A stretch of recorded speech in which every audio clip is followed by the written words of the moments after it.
क्या UP police जाति देखकर गोली चलाती है? क्या योगी सरकार में मुस्लिम और यादवों को चुन चुन कर टारगेट किया जा रहा है? अखिलेश यादव कुछ ऐसे ही सवाल उठा रहे हैं। कल तक अखिलेश यादव एनकाउंटर में जाति देख रहे थे और आज अयोध्या में एक एनकाउंटर हुआ। यहां अखिलेश यादव से जाति देखने की अपील की जा रही है, लेकिन यहां पर जाति वाला एंगल ढूंढने समाजवादी पार्टी से आज कोई नहीं आया। जिनको लगता है कि जाति देखकर एनकाउंटर होता है, दरअसल उन्हें यह समझना चाहिए कि किसी भी मुठभेड़ से पहले पुलिस की टीम तैयार कैसे होती है। और इसके लिए आज हमको दो एनकाउंटर्स की एक डिटेल रिपोर्ट आपके सामने रखनी है। किसका एनकाउंटर हुआ, एनकाउंटर करने वाले पुलिस वाले किस जाति के थे, और आज के एनकाउंटर्स पर अखिलेश यादव चुप क्यों हो गए हैं।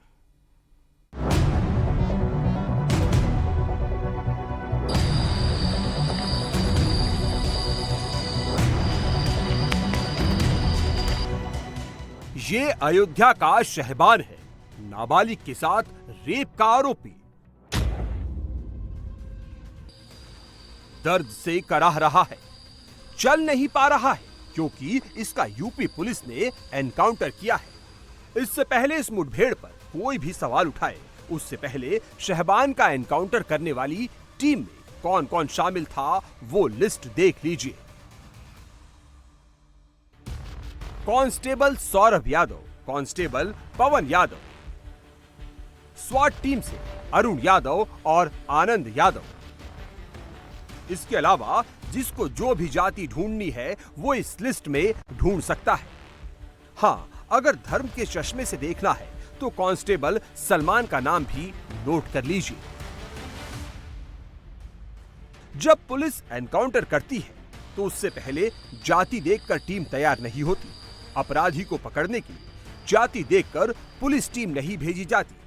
जिस वक्त एनकाउंटर हो रहा होता है, दोनों तरफ से फायरिंग होती है, उस समय जाति पूछने, जाति देखने का वक्त नहीं होता। असला है सर, इसके हाथ में असला सर, असला है सर, फायरिंग कर रहा है सर, फायरिंग। पीसीआर बुला लिया, पीसीआर आ गया। ग्रेटर नोएडा में पुलिस और बदमाश के एनकाउंटर हुआ, जिसकी लाइव तस्वीरें भी सामने आई। जिस पुलिस टीम ने आरोपियों का एनकाउंटर किया उसे डीसीपी साद मियां खान लीड कर रहे थे, और जो बदमाश सामने से गोली चला रहे थे उनका नाम सुमित और प्रदीप था। एनकाउंटर में घायल आरोपी शातिर चैन स्नेचर थे। पुलिस ने मुठभेड़ के बाद इसके एक और साथी को भी गिरफ्तार किया। दो केसेस में हर जाति हर धर्म मिल जाएगा, लेकिन इन दोनों की बात समाजवादी पार्टी नहीं करेगी। बात होगी 1 लाख के इनामी मंगेश यादव की, जो पुलिस एनकाउंटर में मारा गया, जिसके घर जौनपुर में अखिलेश यादव ने समाजवादी पार्टी का डेलीगेशन तक भेज दिया। यह कितना बड़ा अपराधी बताइए। अभी 19 साल का लड़का होगा, अनमैरिड लड़का, अपने माँ बाप का इकलौता संतान, उसकी एक बहन केवल है, और उसको इस तरह से निर्मम हत्या ले जा करके कर दे रहे हैं। तो इसको क्या माना जाए, ये जातीय उत्पीड़न माना जाए या समाजवादी पार्टी के नाम पर उत्पीड़न माना जाए, इसको क्या माना जाए जो है। इसलिए साबित हो रहा है पुलिस की हत्या का पूरा प्रमाण कि यह हत्या करने के बाद इन्होंने सबूत जुटाया है कि हम कैसे बच सकते हैं। तब इन्होंने कहा कि 1 लाख का इनामी, और तुम आ रहे हो अपनी मड़ई के सामने, घर में के सामने सोया है, और उसको पकड़ के ले जा रहे हो और वहां ले जाके खड़ा करके मार दे रहे हो जो है। मंगेश यादव का एनकाउंटर केस राष्ट्रीय मानव अधिकार आयोग तक पहुंच गया है।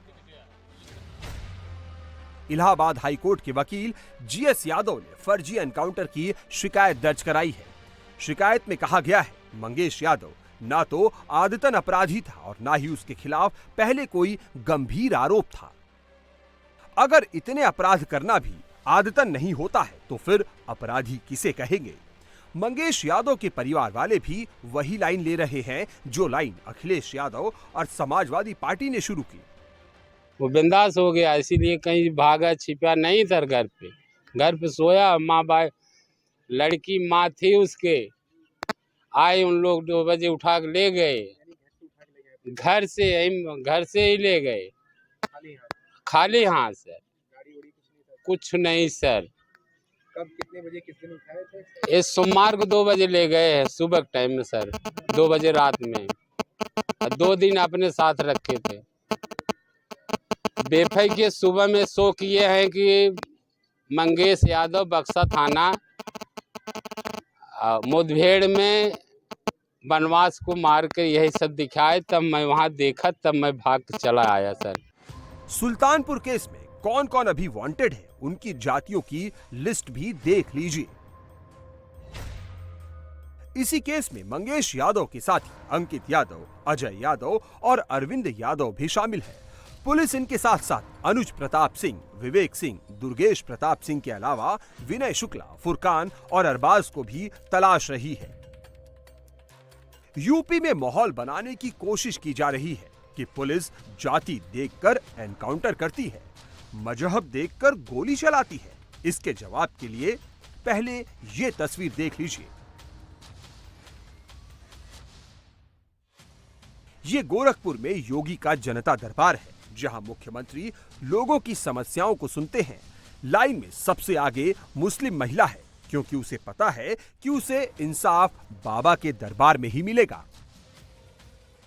रघुकुल रीत सदा चली आई, प्राण जाए पर वचन न जाई।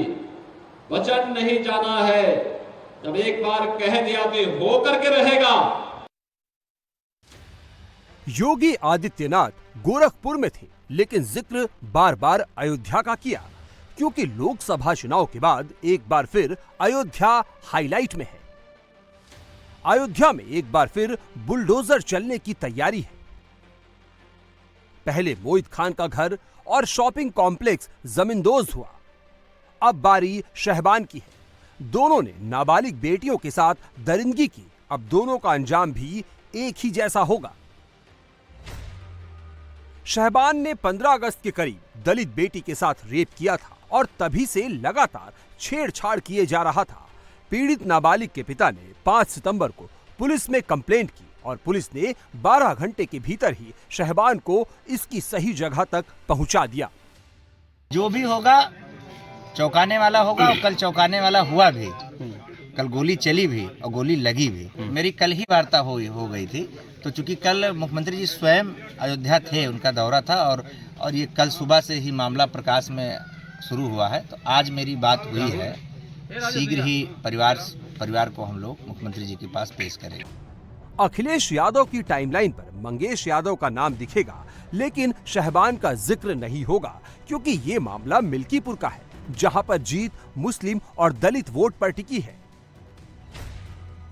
मिल्कीपुर में 35,000 मुस्लिम हैं, जबकि दलित वोटर्स 1,20,000 के पास हैं। अगर अब समाजवादी पार्टी डीएनए की बात करेगी तो दलित वोटर्स टूट जाएंगे, चुप रहेंगे तो मुस्लिम वोटर्स खफा हो जाएंगे।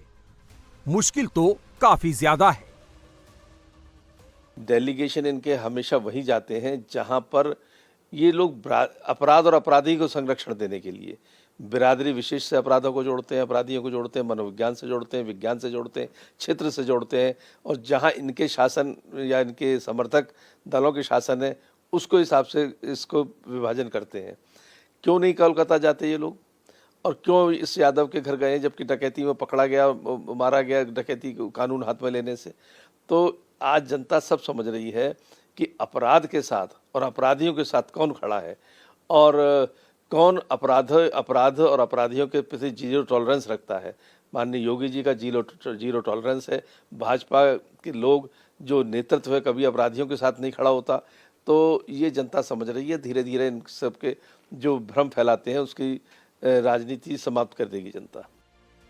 शहबान पर भले ही अखिलेश यादव चुप रहेंगे, लेकिन योगी का बुलडोजर स्टार्ट हो गया है। राजस्व विभाग की टीम शहबान के गांव पहुंच चुकी है। मिल्कीपुर में इसी की चर्चा है।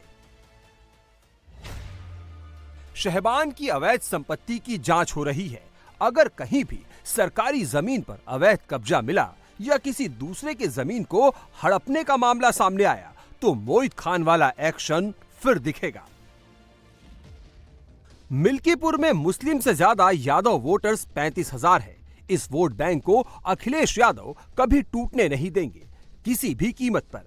वरना समाजवादी पार्टी टूट जाएगी। वैसे भी लोकसभा में सिर्फ यादव परिवार को टिकट मिला था, जिसकी नाराजगी भी दिखी थी। मंगेश यादव का नाम लेने पर यादव वोटर्स को एकजुट करने की कोशिश है। इसलिए अखिलेश यादव ने रियल एनकाउंटर और फेक एनकाउंटर वाला नैरेटिव शुरू कर दिया है। जितने सवाल उठेंगे उतना वोट बैंक एक होगा। दांव पर 10 सीटें हैं। इन 10 सीटों पर अखिलेश के लिए एक एक यादव वोट बहुत जरूरी है। करहल विधानसभा सीट पर कुल वोटर्स की संख्या 3,75,000 है, जिसमें 1,30,000 यादव हैं। वहीं मिल्कीपुर में 60,000, कटेहरी में 22,000 और फूलपुर में 70,000 यादव मतदाता हैं। इसके अलावा मंझुआ में 35,000, सीसामऊ में 16,000, कुंदरकी में 15,000 और गाजियाबाद सदर सीट पर 12,000 यादव वोटर हैं। वहीं खैर और मीरापुर में यादव वोटर्स 10,000 के करीब हैं। 10 सीटों पर होने वाले उपचुनाव के रिजल्ट का सरकार पर भले ही असर ना पड़े, लेकिन 2027 के चुनाव पर इंपैक्ट जरूर होगा। यही वजह है कि अखिलेश यादव जातियों को जोड़ रहे हैं, लेकिन MY यानी माई कॉम्बिनेशन को कहीं से कमजोर नहीं होने दे रहे।